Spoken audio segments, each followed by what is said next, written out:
Rita Ora has since gone on to become a global success with her music, but it's not just her songs that have garnered attention.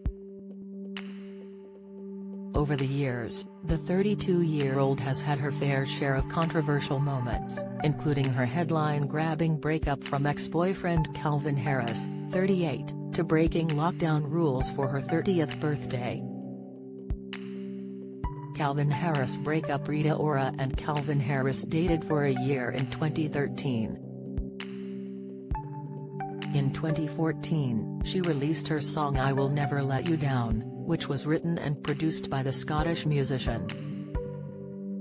Following their split, Rita said Calvin had banned her from singing the song at the Teen Choice Awards and therefore had to pull the plug on her performance with short notice.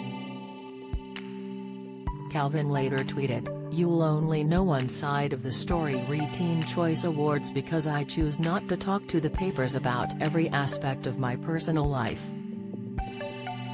But just know I had a damn good reason."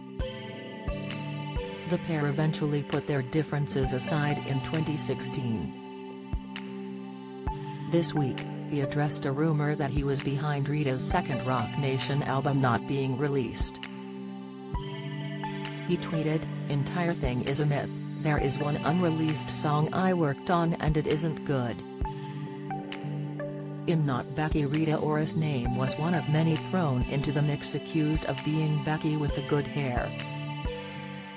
For context, Beyoncé took aim at a mystery woman named Becky in her hit song Hold Up.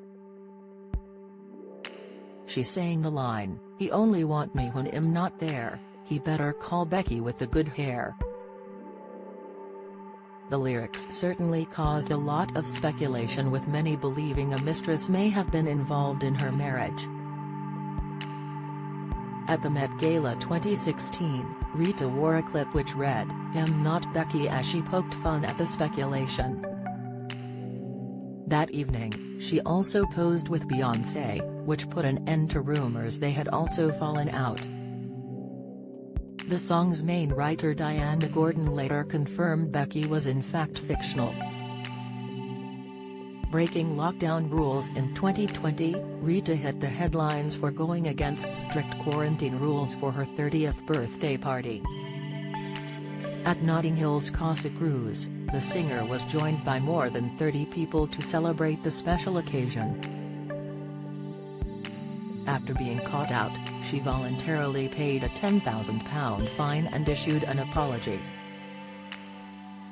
In a statement at the time, she said, "It was a spur-of-the-moment decision made with the misguided view that we were coming out of lockdown and this would be okay. I'm deeply sorry for breaking the rules and in turn understand that this puts people at risk. This was a serious and inexcusable error of judgment.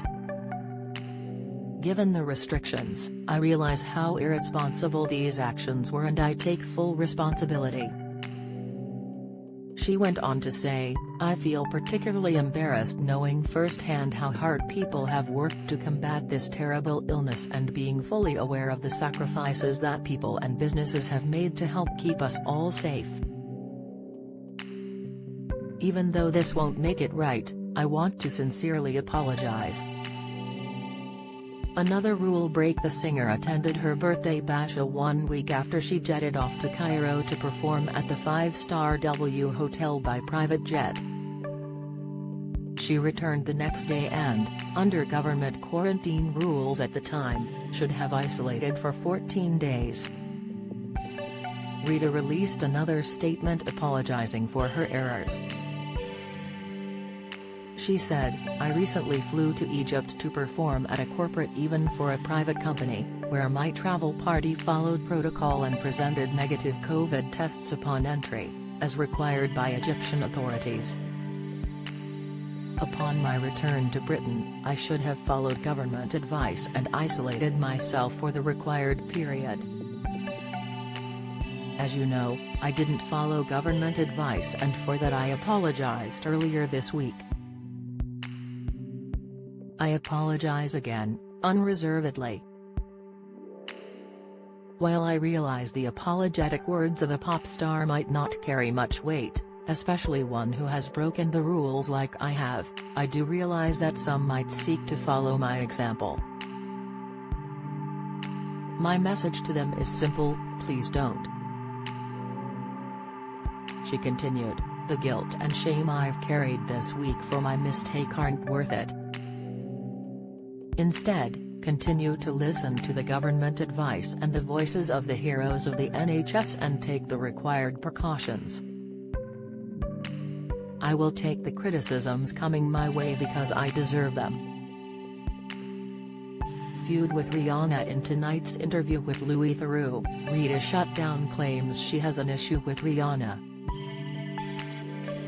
Both singers were signed to Jay-Z's record label Roc Nation, but Rita took them to court in 2015 asking to be released from her contract early, claiming they neglected her. Roc Nation filed a counterclaim for $2.3 million, £1.9 million, saying that she hadn't released enough music, before they eventually settled the case. Speaking to Louis, she said, "I was recording for 2 or 3 years straight. There was a whole moment that was about to happen. I recorded a music video and they scrapped it. I felt really disappointed, like I'd let them down." He went on to say, "It's been reported that all the music was going to Rihanna. She was obviously the most established artist. She was getting first refusal on all the music and she'd sit on songs that had been written. Either way, the result was you couldn't get a look at it and she had a problem with you." Rita replied, "I can't speak for other people, but I think publicly they always put women against each other. I've been nothing but a fan and respectful of her, and I always will be." Watch the interview with Louis Theroux tonight on BBC 2 at 9:30 p.m.